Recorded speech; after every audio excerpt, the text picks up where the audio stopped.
Mental health can be defined as a person's condition in regards to their psychological and emotional well-being. According to Mind, a mental health charity that supports those struggling from bad mental health all across England, in 2017, mental health problems affected around 1 in 4 people in any given year. Bad mental health impacts hundreds of millions worldwide and can leave an impact on those it affects in a variety of different ways through a variety of different mental health disorders, such as anxiety, depression, bipolar, and many, many more. One of the most common mental health disorders that affects more than 350 million people is depression. Depression is a mental health disorder that affects everybody who has it differently, with the NHS stating that symptoms range from lasting feelings of unhappiness and hopelessness to losing interest in the things you used to enjoy and feeling very tearful. Data from the Office for National Statistics in 2021 stated that adults aged 16 to 29 years are most likely to experience some form of depression, with 34% of all young adults suffering from the disorder. This is the highest percentage out of all age groups. During my time researching the link between depression and exercise, I discovered an article titled "The Benefits of Exercise for the Clinically Depressed," within which case study findings were presented that evidence when exercise had led to a decreased BDI score in those individuals involved in the case study. The BDI involved asking 21 questions to those answering, in which they will answer between a score of 0 to 3. 0 meaning the individual is not discouraged, and 3 meaning that the given statement is something that they see as hopeless. After answering all 21 questions, the score is added, and a higher score represents a high feeling of depression, whereas a lower score represents less prominent feelings of depression. The exercise program, consisting of a group of depressed adults, took place for 12 weeks to investigate how exercise would impact those struggling. The results showed that there was an average reduction of 5.1 on the BDI scores across the individuals, with these improvements still being evident after a 12-month follow-up.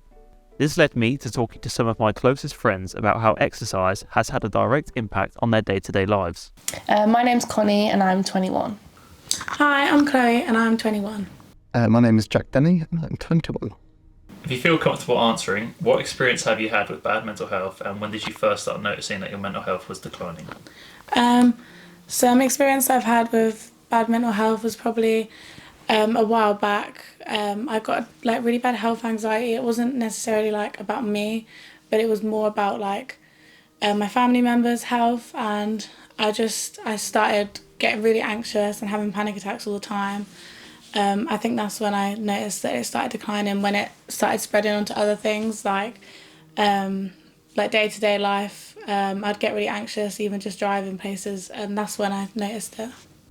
I'd say my first running into mental health issues would be at school, specifically in secondary school. Being around sort of more people, having to try and fit in almost was a little bit of an issue for me. I sort of, when I went to school, I'd put on a bit of a mask. I'd find it more comfortable to make jokes, sort of take the mick out myself or get people to laugh so that I could fit in. I felt that me, as I was as a person, didn't really fit in otherwise. I was always back and forth between two friend groups as well.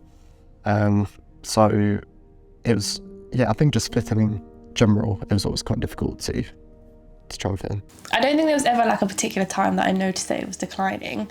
I think me personally, I just go through stages. I think because I'm a really happy, positive person, I feel like when it's good, but when it's bad, it's bad. I feel like it's either one or the other. I'm never in between. I definitely have experienced bad mental health, whether that's something that's happened, but also I think, especially being a girl, with things like the contraceptive pill and things like that can really affect your mental health as well, and you don't even realise it. I've had bad times when I've been on the pill, and it declines your mental health, but you actually don't realise it until you come off of it, because it literally just kind of takes over your body. In what ways do you combat your mental health when it gets bad? I don't think I've got to a point where it's been really bad or I've got to a very bad stage, but it's definitely got to some points where I've already had to try and catch myself, stop myself falling. One of the best ways I think I do that is going to the gym or sort of being in my own space. So it's very nice when you can go to the gym, put in your headphones, do a workout afterwards to feel good about it. And just the fact is, it's taking you away from the headspace. You're in a different headspace, different mindset. I think that's definitely helped. I think what made it start was partially to do with like social media. So one of the first steps I took was deleting social media, and also I wanted to get out more. I'd like lock myself in the house like quite often, and I wouldn't get out much, so I started going on walks every day, and then eventually got a gym membership, and now I exercise quite often. And I think as well as deleting social media, that's definitely helped. Yeah, I've got better at like telling people when I am struggling, but I think what I do is I kind of go isolate myself, and I do like self-care things that make me happy to make me feel better. And how has exercise supported your mental health journey? Well, to begin with, I wouldn't really know if it was the gym or exercising that actually made me feel better. I didn't actually notice like a time where I felt completely different. It was like so gradual over time, but the only two things I've really changed was deleting social media and then becoming more active. So I think just getting out and about, it just takes your mind off of everything rather than just ruminating at home. Yeah, I think like you get adrenaline when you're at the gym, and yeah, it's a good way to let off steam. I mean, sometimes the gym does give me anxiety as well, because I think the gym can be a really scary place. But I think it's good as well. Like I've been trying recently to combat my gym anxiety and just like get over it, and it's helped me like work on myself. And just like, I think when you go to the gym, especially on your own, like you're in your own head and you put your earphones in and you just like smash it out, and then you just feel so much better afterwards. It's supported it because, like I said, it takes you away from all of the bad things as such. It puts you into like a new state of mind. You can really just, if you're having a bad day, good day, whatever it is, you can sort of, you're in your own little space, you can do what you want. You don't really have to worry about anyone looking at you as such. Everyone's in there for their own reasons. So it's comforting to know that you can just sort of get on, and at the end of it, you feel good. After spending some time with JJ, Connie and Chloe discussing their mental health journeys, I decided to get in contact with the Frank Bruno Foundation in Northampton. The charity provides an environment for those who suffer from bad mental health and aims to help those who are suffering through exercise and workshops. Thank you for being here with us today, James. Can you introduce yourself to those watching? Thank you for inviting me in. My name is James Wright. I'm the coordinator here for the Frank Bruno Foundation in Northampton. Can you tell me what the Frank Bruno Foundation is and what it does? We are a mental health charity set up by, I believe, the man above me, Mr. Frank Bruno, ex-heavyweight champion of the world. Frank's issues and battles with mental health are well publicised and documented, and through his own experiences, he wanted to set up a charity to give back, to benefit and help those that are also struggling. So we run programmes here, amongst many other things at our foundation here in Northampton, to support those with mental health problems in the community. And what is the main goal for the Frank Bruno Foundation? We want to empower people to learn the tools and the skills to improve their mental health, improve their knowledge of mental health, and improve the understanding of what they need to do to live day to day. So typically we do 8-week programs here for individuals. The day starts with a bit of breakfast and a coffee. We do non-contact boxing in the morning, get the heart rates up, get some stress out, learn a new skill.